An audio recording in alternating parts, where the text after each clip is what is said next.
Pada hari ini, Bapak Ibu, kita diberikan kesempatan untuk datang beribadah menghadap Tuhan, meski tidak secara tatap muka, kita tidak bisa berkumpul langsung bersama-sama di gedung gereja, tapi kita dapat berkumpul bersama-sama dengan keluarga kita di rumah masing-masing untuk beribadah kepada Tuhan. Pada saat ini, saya berikan waktu kesempatan untuk kita mengambil saat teduh sejenak.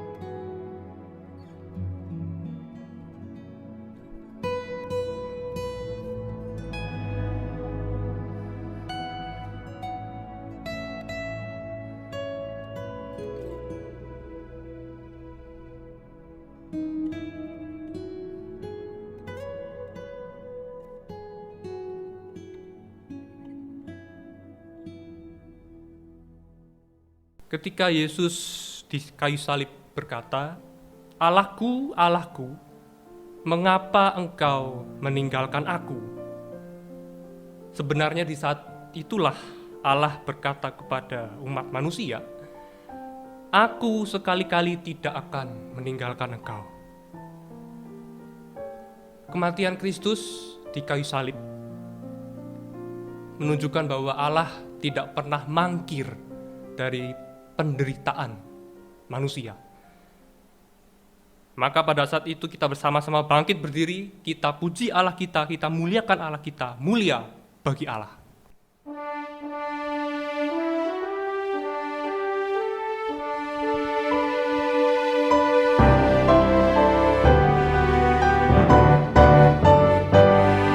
Mulia bagi Allah, kasih-Nya besar, putranya diberikan untuk kaum berdosa. Dia rela disalib bagi manusia, terbukalah pintu selamat bagiku. Pujilah, pujilah, dengarlah sabdanya. Pujilah, pujilah, umat bergiranglah menghadap Allah di antar anaknya. Kapan penebusan mulia baginya, darah anaknya jadi penebusan.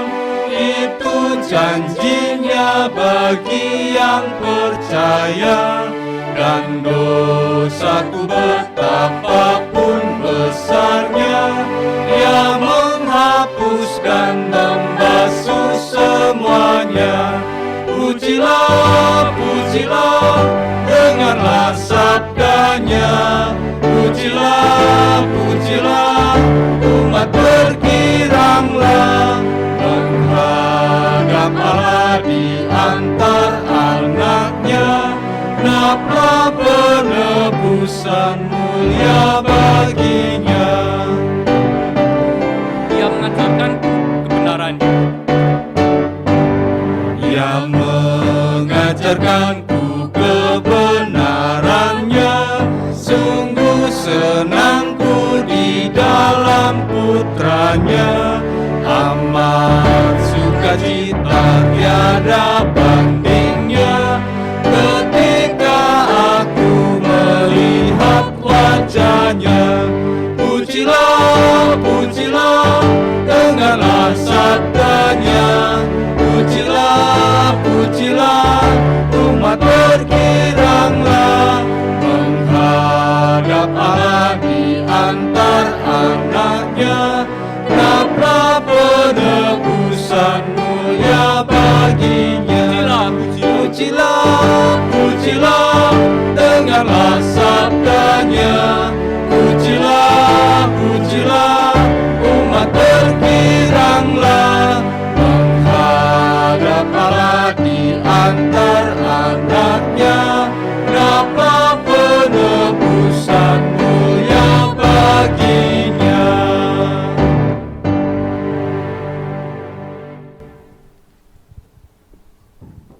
Bapak Ibu Saudaraku yang dikasihi oleh Tuhan, mari sama-sama kita tundukkan kepala kita. Pertolongan kita adalah dalam nama Tuhan yang menjadikan langit dan bumi, dan yang setia memelihara umat-Nya untuk selama-lamanya. Turunlah atas kita sekalian anugerah dan damai sejahtera dari Allah Bapa dan Tuhan kita Yesus Kristus, serta dalam persekutuan dengan Roh Kudus. Amin.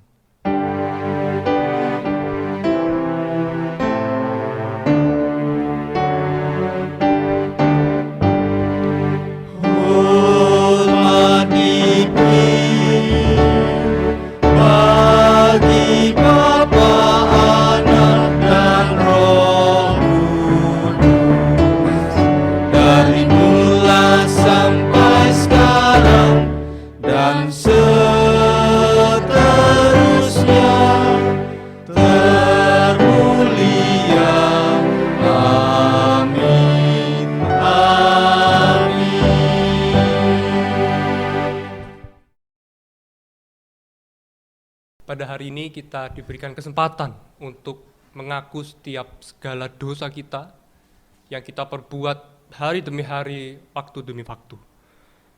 Dan biarlah lagu Sungguh Heran Penebusku menghantar kita untuk pada refleksi yang lebih dalam yang nanti akan dipimpin oleh penginjil Revolin. Sungguh heran penebusku.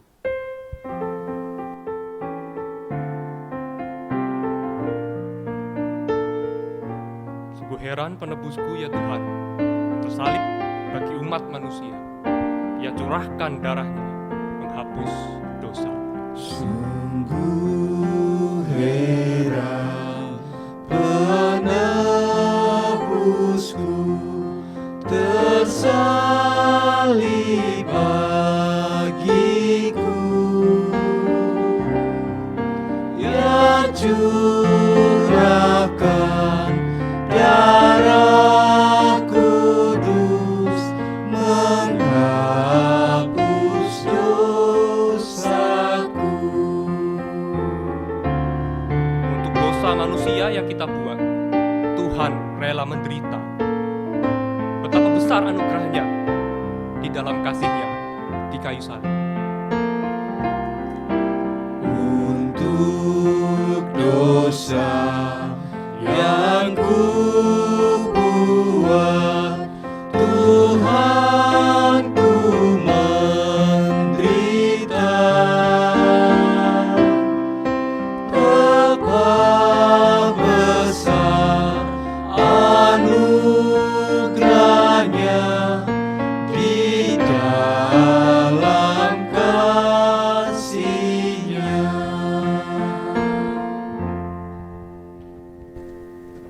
Bapak Ibu Saudaraku yang dikasihi oleh Tuhan, mari sama-sama kita tundukkan kepala. Bapa di surga, jikalau kami melihat hidup kami di masa-masa yang lalu, sebelum Engkau menyelamatkan setiap kami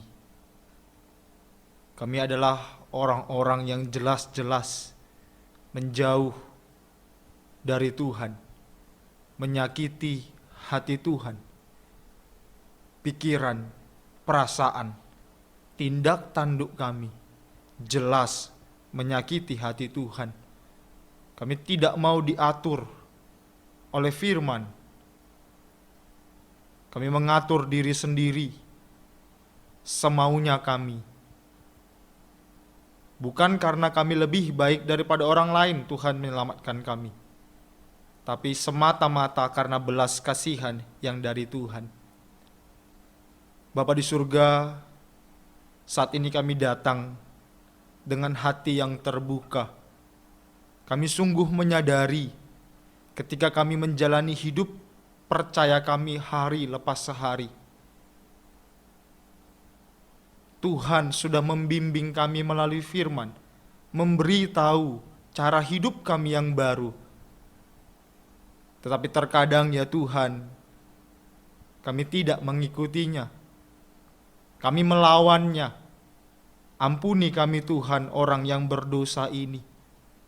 Kami sungguh bersyukur Engkau sebagai Bapa kami, panjang sabar. Engkau masih berbelas kasihan, mengarahkan kami kembali ke jalan-Mu yang benar. Kami bersyukur ketika kami mengakui segala dosa dan pelanggaran kami di hadapan Tuhan. Tuhan mengampuni dan menyucikannya. Terpujilah nama-Mu. Di dalam nama Tuhan Yesus, kami naikkan doa pengakuan dosa dan syukur kami. Amin. Bapak Ibu Saudaraku yang dikasihi oleh Tuhan, berita anugerah terambil dari Roma 5 ayat 8 sampai 9. Akan tetapi Allah menunjukkan kasih-Nya kepada kita. Oleh karena Kristus telah mati untuk kita ketika kita masih berdosa. Lebih-lebih karena kita sekarang telah dibenarkan oleh darah-Nya, kita pasti diselamatkan dari murka Allah. Amin. Sebuah lagu dari Kidung Jemaat nomor 183 yang berjudul Menjulang Nyata Atas Bukit Kala. Sebuah lagu yang sangat indah, sebuah lagu yang sangat baik untuk di momen Jumat Agung ini. Mengingatkan kepada setiap kita bahwa kematian Yesus di kayu salib adalah pukulan telak atas dosa. Dan sebuah bagian dalam lagu ini yang sangat baik sekali, bagai pelaut yang karam merindukan di ufuk timur pagi merekah. Cahaya mentari pagi, saudara-saudari sekalian, menyatakan bahwa kegelapan malam tak selamanya abadi. Dan begitu pula dengan kematian Kristus, menunjukkan bahwa kegelapan dosa tak selamanya abadi. Menjulang nyata atas Bukit Kala.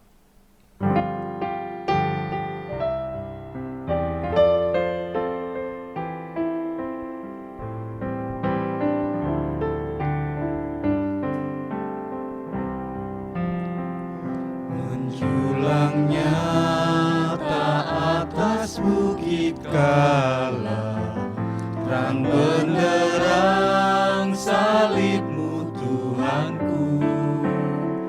Dari sinarnya yang menyala-nyala, memancar kasih agung dan restu. Seluruh umat insan menengadah ke arah cahaya kasih yang mesra, bagai pelaut yang karam merindukan di ufuk timur pagi merekah.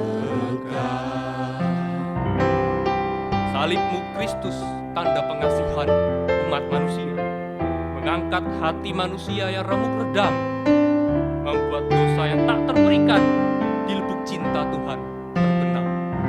Salib-Mu Kristus, tanda pengasihan, mengangkat hati yang remuk redam, membuat dosa yang tak terberikan di lubuk cinta Tuhan terbenam.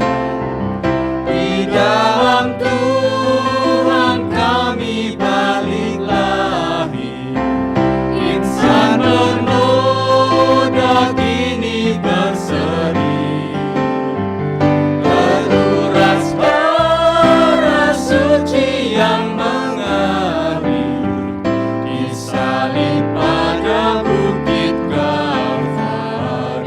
Di dalam Tuhan kami balik Di lagi. dalam Tuhan kami balik lagi, insan bernoda kini berseri, teruras darah suci yang mengalir, disalib pada bukit Kalvari.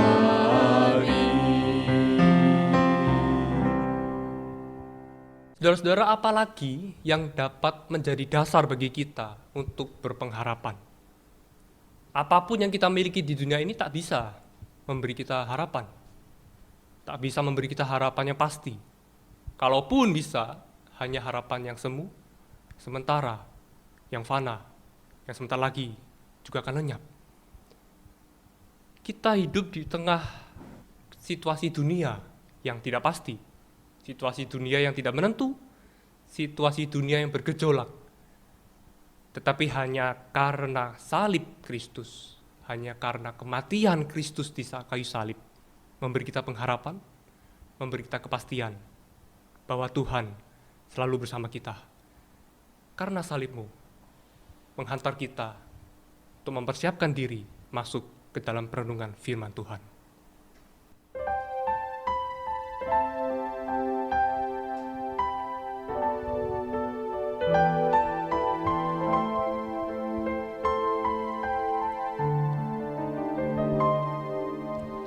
Hanya Kau Tuhan di hidupku, Kau berikan hidup yang baru. Darah-Mu menyucikan, pulihkan hatiku. Ku nyatakan Kaulah segalanya. Engkaulah sumber pengharapan, kuasa-Mu sanggup menyembuhkan. Jiwaku pun berserah hanya kepadamu, Yesus, Kaulah segalanya. Karena salib-Mu ku hidup, karena salib-Mu ku menang. Engkau yang berkuasa sanggup untuk melakukan mujizat-Mu di hidupku.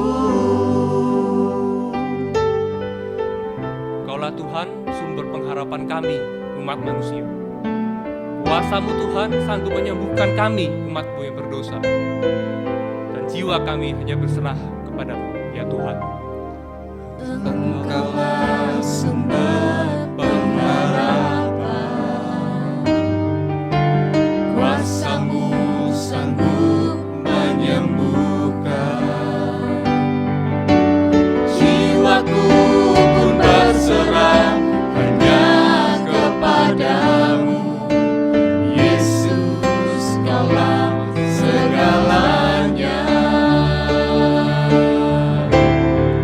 Karena salib-Mu ku hidup, karena salib-Mu ku menang. Engkau yang berkuasa sanggup untuk melakukan mujizat-Mu. Karena salib-Mu ku hidup, karena salib-Mu ku menang. Engkau yang berkuasa sanggup untuk melakukan mujizat-Mu. Engkau yang berkuasa sanggup untuk melakukan mujizat-Mu di hidupku. Renungan firman Tuhan akan dibawakan oleh hambanya, penginjil Revolin. Bapak Ibu Saudaraku yang dikasihi oleh Tuhan, sebelum kita mendengarkan firman Tuhan, mari sama-sama kita terlebih dahulu berdoa. Mari sama-sama kita berdoa. Bapa di surga, kami kembali datang dengan rasa syukur kepada Tuhan karena Tuhan memelihara hidup kami hari lepas hari dengan sempurna. Bapa di surga, kami juga bersyukur Tuhan masih memberikan kami kesempatan untuk memperingati Jumat Agung. Bapa, kami akan mendengarkan firman-Mu. Kami memohon kepada Allah Roh Kudus, supaya Allah Roh Kudus menguasai hati dan pikiran kami, sehingga kami dapat menangkap, merenungkan, serta diberikan hikmat dan kekuatan untuk melakukan firman-Mu. Bapa di surga, berkati bagi kami yang mendengarkan. Begitu juga dengan hamba-Mu yang akan menyampaikan. Tuhan yang menolong di dalam segala keterbatasan dan kehinaan. Kiranya nama Tuhan saja yang dipermuliakan. Hamba-Mu ini harus semakin kecil. Terima kasih Tuhan. Kami bersyukur, berdoa di dalam nama Tuhan Yesus. Amin. Bapak Ibu, kita akan merenungkan sebuah tema, yakni kematian Kristus yang mengubahkanku. Sepertinya adalah hal yang wajib jikalau acara besar gereja seperti Jumat Agung dan Paskah muncul perasaan-perasaan dominan bagi mereka yang disebut sebagai orang Kristen.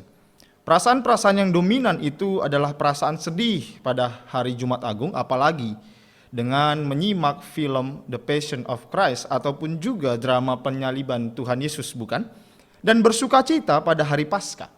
Mengapa bisa seperti itu? Jawaban normal yang biasanya diberikan adalah, yakni bagi mereka yang mengasihi Tuhan Yesus dengan serius, haruslah sangat berduka oleh penderitaan yang pedih, serta kematian yang menyakitkan, yang dialami secara tidak adil oleh Tuhan Yesus Kristus sendiri.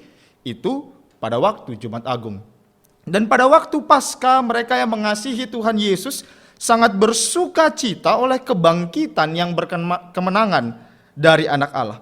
Saya ingat waktu saya SD, saya sangat senang sekali jika besoknya hari Paskah. Jujur, saya senang karena mendapatkan banyak telur, karena pada waktu itu gereja kami mengadakan pencarian telur pada Minggu pagi. Bapak Ibu Saudaraku yang dikasihi oleh Tuhan, hal tersebut merupakan jawaban yang normal. Bahkan beberapa orang Kristen mengatakan, jika tanpa perasaan seperti itu berarti belum melaksanakan Jumat Agung dan Paskah dengan cara yang benar dan sungguh-sungguh. Nah, karena ini memperingati Jumat Agung, mari kita fokuskan kepada hal ini saja. Perasaan sedih yang muncul Bapak Ibu Saudaraku yang dikasihi oleh Tuhan, bagi orang Kristen yang memperingati Jumat Agung mungkin didasarkan pada respons sejumlah besar orang ketika melihat Yesus di dalam keletihan dan kesakitan yang ia harus tanggung menuju penyaliban. Alkitab berkata dalam Lukas pasal 23 ayat 27 berkata demikian. Sejumlah besar orang mengikuti dia, di antaranya banyak perempuan yang meratapi Yesus. Tetapi Bapak Ibu Saudaraku yang dikasihi oleh Tuhan, tahukah kita respons Yesus ketika melihat orang-orang yang meratapi dia? Yesus berkata di ayat 28 dalam teks yang sama. Hai putri-putri Yerusalem, atau dalam kurung yang meratapi aku, janganlah kamu menangisi aku, melainkan tangisilah dirimu dan anak-anakmu. Bapak Ibu Saudaraku yang dikasihi oleh Tuhan, tidak salah kita menunjukkan kesedihan dan ratapan ketika kita merenungkan kematian Kristus di kayu salib. Tetapi tidak cukup hanya sampai di situ. Kita hanya mengarahkan perasaan tersebut kepada Yesus, kita juga harus mengaitkan perasaan tersebut kepada Yesus dengan kondisi kita. Sebagaimana yang dikatakan di Alkitab, tangisilah dirimu dan tangisilah anak-anakmu. Bapak Ibu Saudaraku yang dikasihi oleh Tuhan, bagi orang Kristen, keadaan pedih yang dialami oleh Yesus bukan hanya sekedar objek superficial belaka atau yang terjadi di permukaan belaka, tetapi juga harus mengihlami, mempengaruhi mereka untuk menghasilkan apa yang hamba Tuhan bernama Jonathan Edwards sebut dengan kerendahan hati, kelemah lembutan, kasih pengampunan, dan belas kasihan. Seharusnya apa yang Tuhan Yesus kerjakan di kayu salib itu bagi orang berdosa, bagi orang yang percaya, menghasilkan sifat-sifat yang baik sebagaimana yang tadi sudah saya sampaikan. Dengan kata lain, peristiwa kematian Kristus harusnya membawa perubahan sejati di dalam kehidupan kita sebagai orang percaya. Nah, perubahan-perubahan itulah yang kita akan bahas saat ini. Dan cukup banyak perubahan-perubahan yang diakibatkan dari kematian Kristus, tapi kita hanya mengambil 2 saja. Bapak Ibu, saudaraku yang dikasihi oleh Tuhan, perubahan dalam bahasa Yunani itu memakai kata metamorphoo, atau dalam bahasa Inggrisnya transformation atau transformasi dalam bahasa Indonesianya. Dalam penggunaannya di keseluruhan PB itu berkaitan dengan 2 hal. Yang pertama, perubahan secara radikal atau seketika, dan juga perubahan secara progresif. Dan kedua hal itu kita akan singgung di dalam 2 poin saya. Yang pertama, perubahan status, transformation of status. Bapak Ibu saudaraku yang dikasihi oleh Tuhan, dari keseluruhan surat Paulus, dia memperkenalkan dirinya dengan 2 hal. Yang pertama, dia memperkenalkan dirinya sebagai rasul, dan yang kedua, dia memperkenalkan dirinya sebagai hamba. Dan paling sedikit, yaitu hamba, terdapat di dalam surat Roma dan surat Filipi. Paulus berkata, saya hamba Kristus Yesus. Bapak Ibu saudaraku yang dikasihi oleh Tuhan, hamba merupakan istilah yang tidak asing lagi, bukan, bagi setiap kita. Di zaman kuno, seseorang dapat menjadi seorang hamba dengan 3 cara yang berbeda. Dan ketiga itu berhubungan dengan perhambaan kita kepada dosa. Yang pertama, seseorang dapat terlahir di perhambaan dengan cara yang sama. Alkitab mengatakan bahwa sejak kejatuhan Adam ke dalam dosa, kita semua terlahir di dalam dosa, mewarisi dari Adam natur yang berdosa. Dan Bapak Ibu bisa baca di dalam Mazmur pasal 51 ayat yang ke-7. Yang kedua, seseorang dapat diperhamba sebagai hasil kekalahan militer. Serupa juga dengan ini, kita dikuasai oleh kuasa dosa atas daging kita dan dipikat ke dalam dosa oleh godaan, dan kita kalah. Yang ketiga, seseorang dapat memiliki utang yang tidak dapat dilunasi dan kemudian dia dijual ke dalam perhambaan. Sama dengan ini, dosa kita menciptakan utang di hadapan keadilan Allah yang tidak pernah dapat kita lunasi. Nah, Bapak Ibu saudaraku yang dikasihi oleh Tuhan, kematian Kristus adalah sebuah penebusan. Penebusan melalui kematian Kristus membawa kita dari perhambaan dosa menuju kemenangan atas dosa. Dari hukuman yang kekal menuju keselamatan yang kekal. Karena suatu pembayaran telah diberikan Allah kepada Allah itu sendiri untuk membebaskan kita dari perhambaan. Dan karena itu kita disebut sebagai hamba Allah, hamba Kristus Yesus.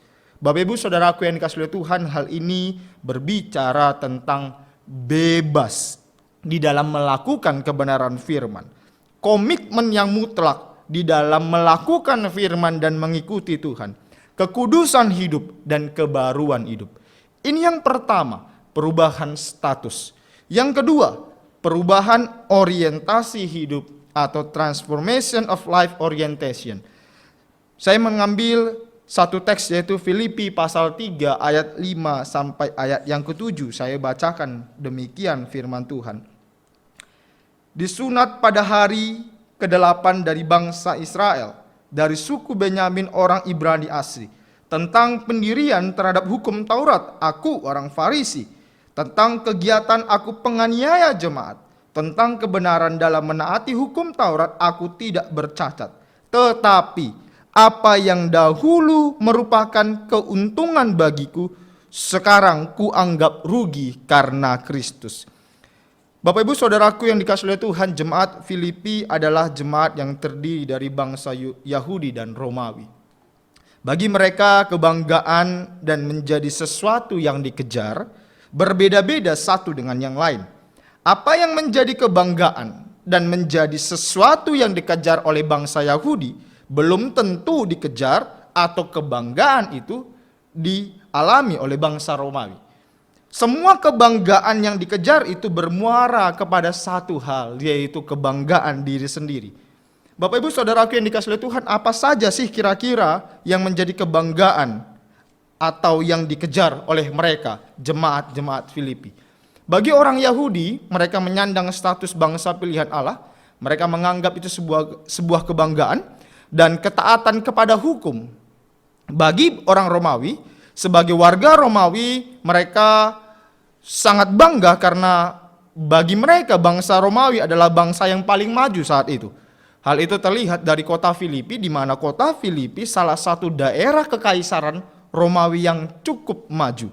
Terlihat dari tata kota yang sangat baik, gedung-gedung yang megah, mereka punya sistem keamanan yang baik dan sebagainya. Mereka bangga menjadi warga negara Romawi.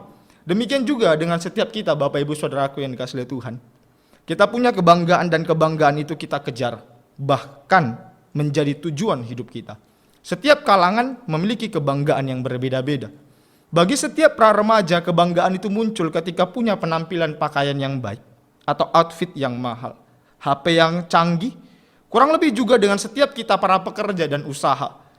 Atau mungkin para orang tua sendiri menginginkan anak-anaknya untuk punya prestasi yang tinggi, punya banyak talenta, bisa ini, bisa itu, dan sebagainya. Tetapi Bapak Ibu Saudaraku yang dikasihi oleh Tuhan, kita harus berhati-hati. Kita harus berhati-hati. Karena bisa saja kita terjerumus kepada orientasi hidup menurut dunia. Dan kita tidak dapat menyangkal kita bisa terbawa dan menjauh dari orientasi hidup yang Tuhan inginkan. Di dalam pencariannya, Paulus menemukan orientasi hidup yang baru di dalam Tuhan. Dia berkata, pengenalan akan Kristus lebih daripada semuanya. Bapak Ibu Saudaraku yang dikasihi Tuhan, apa sih sebenarnya pengenalan akan Kristus itu? Pengenalan akan Kristus ini adalah pengenalan dalam pengalaman yang membawa Paulus atau orang percaya semakin hari semakin serupa dengan Kristus. Semakin hari semakin serupa dengan Kristus. Tuhan menginginkan pengenalan akan Dia itu juga mempengaruhi kehidupan kita sebagai orang percaya. Mempengaruhi setiap aspek hidup kita. Pekerjaan kita, usaha kita, sekolah kita, mendidik anak-anak kita, dan itulah kebanggaan yang baru yang dimiliki oleh orang yang sudah percaya. Ketika kita mengenal Tuhan yang adalah sumber segala berkat, maka hendaklah itu mendorong kita untuk bersyukur kepada Tuhan. Ketika kita mengenal Tuhan yang adalah sumber segala berkat, maka kita patut bertanggung jawab atas berkat yang Tuhan berikan kepada kita. Kita harus bertanggung jawab atas uang yang Tuhan berikan. Kita harus bertanggung jawab atas anggota keluarga kita. Kita harus bertanggung jawab kepada sekolah kita, kuliah kita, rumah kita, kendaraan kita, gedung gereja kita. Segala peralatan yang Tuhan sudah berikan untuk mendukung pelayanannya di tempat ini. Kita harus bertanggung jawab. Bapak Ibu Saudaraku yang dikasihi oleh Tuhan, baru-baru ini saya membaca sebuah buku PA, pendalaman Alkitab. Dalam sebuah sesi terdapat sebuah bacaan yang singkat dan unik. Isinya kurang lebih demikian. Penulis berkata, dalam zaman ini ada yang dikenal sebagai Injil transaksional. Injil transaksional. Apa itu Injil transaksional? Secara sederhana penulis buku atau PA tersebut mengutarakan demikian. Dosa manusia ditimpakan kepada Kristus. Dosa manusia ditimpakan kepada Kristus, Tuhan mengampuni dosa kita. Tuhan memberikan kita jaminan hidup kekal. Dan kita percaya, saya percaya kepada Kristus sebagai satu-satunya Tuhan dan Juru Selamat. Tapi tidak hanya sampai di situ saja. Kita berkata, oke, sudah selesai, saya sudah mengaku percaya kepada Tuhan Yesus, say goodbye kepada Tuhan. Bapak Ibu Saudaraku yang dikasihi Tuhan, kita tidak bisa seperti itu. Kita tidak bisa seperti itu. Kita tidak bisa menerima Injil sebagai informatif belaka. Kita tidak bisa. Tetapi kita harus menerima bahwa Injil itu mentransformasi seluruh hidup kita. Mentransformasi seluruh hidup kita. Alkitab berkata Injil adalah kekuatan Allah yang mentransformasi hidup orang berdosa. Bapak Ibu, Injil bukan sekedar informatif belaka. Injil bukan sekedar informatif belaka, tetapi juga transformatif. Kita tidak bisa menjadi orang Kristen tanpa menjadi murid Kristus.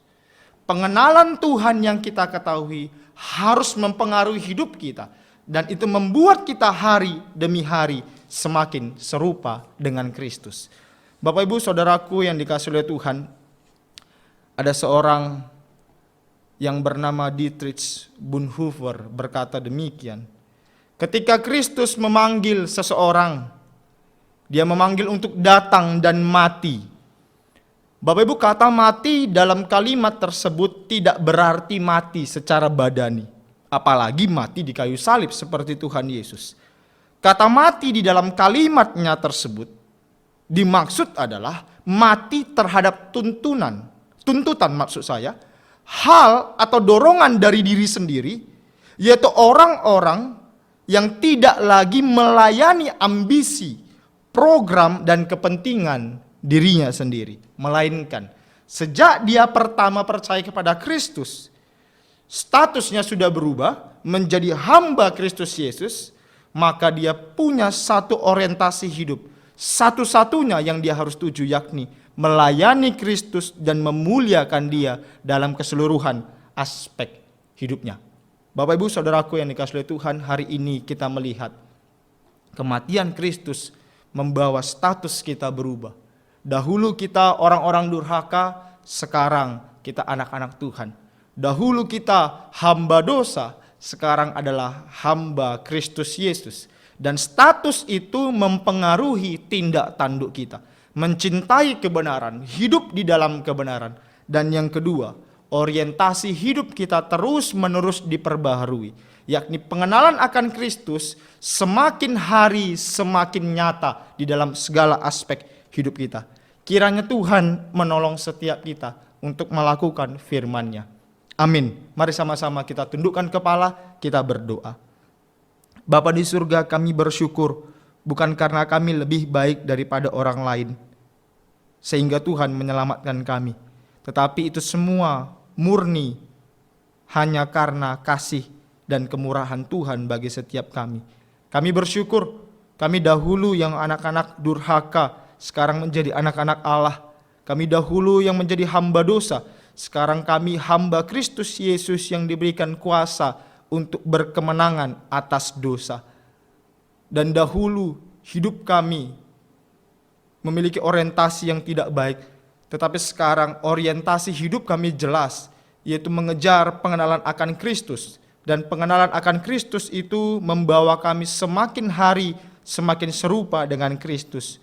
Bapa di surga, kami memohon kepada Engkau, berikan kami hikmat dan kekuatan. Kami mohon pertolongan dari Allah Roh Kudus, supaya setiap kami sungguh melakukan firman demi untuk melayani dan memuliakan Engkau. Terima kasih Tuhan, di dalam nama Tuhan Yesus, Juru Selamat kami yang hidup, kami berdoa dan bersyukur. Amin. Tuhan memberkati. Mari kita bangkit berdiri, selaras dengan gereja di segala abad dan tempat, kita akan mengikrarkan pengakuan iman rasuli yang berbunyi demikian. Aku percaya kepada Allah, Bapa yang Maha Kuasa, Khalik langit dan bumi, dan kepada Yesus Kristus, Anak yang tunggal Tuhan kita, yang dikandung dari Roh Kudus, lahir dari anak darah Maria, yang menderita sengsara di bawah pemerintahan Pontius Pilatus, disalibkan, mati dan dikuburkan, turun ke dalam kerajaan maut. Pada hari yang ketiga, bangkit pula dari antara orang mati, naik ke surga, duduk sebelah kanan Allah, Bapa yang Maha Kuasa, dan dari sana ia akan datang untuk menghakimi orang yang hidup dan yang mati. Aku percaya kepada Roh Kudus, gereja yang kudus dan am, persekutuan orang kudus, pengampunan dosa, bangkitan tubuh dan hidup yang kekal. Amin. Bapak Ibu silakan duduk kembali. Mari kita mempersiapkan persembahan kita yang dapat Bapak Ibu berikan melalui dua cara. Pertama, ditransfer di rekening yang sudah tertera di sini, atau yang kedua, Bapak Ibu dapat mengumpulkan di rumah, kemudian ketika kita sudah dapat kembali berkumpul di gereja, Bapak Ibu dapat memberikannya pada waktu tersebut. Yesus mengasihimu juga kepadaku.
Ia kasihi-Mu juga kepadaku. Ia menuju Kalvari, Ia korbankan nyawanya, Ia memberikan pengharapan hidup, Ia kasihi-Mu juga padaku, pada kita semuanya. Mari kita berdoa. Ya Tuhan, kami datang di hadapan-Mu membawa persembahan. Kiranya Tuhan memberi gereja ini, gereja Tuhan, hikmat dan kerendahan hati di dalam mengelolanya hanya untuk kemuliaan nama Tuhan. Terima kasih Tuhan, dalam nama Yesus kami berdoa. Amin. Doksologi.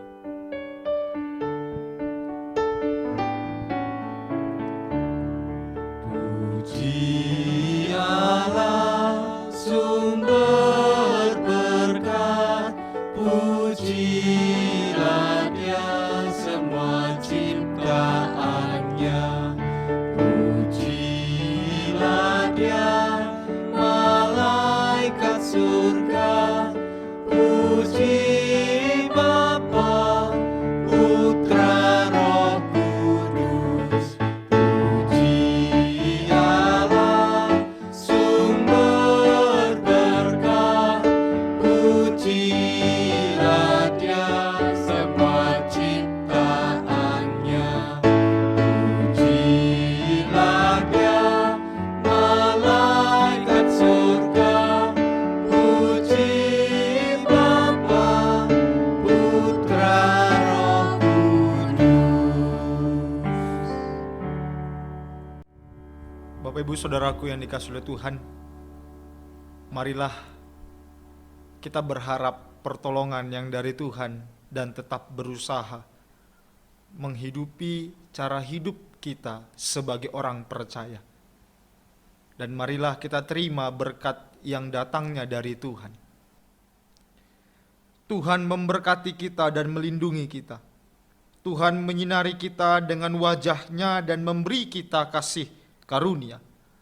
Tuhan menghadapkan wajah-Nya kepada kita dan memberi kita damai sejahtera dari sekarang sampai selama-lamanya. Amin. Amin.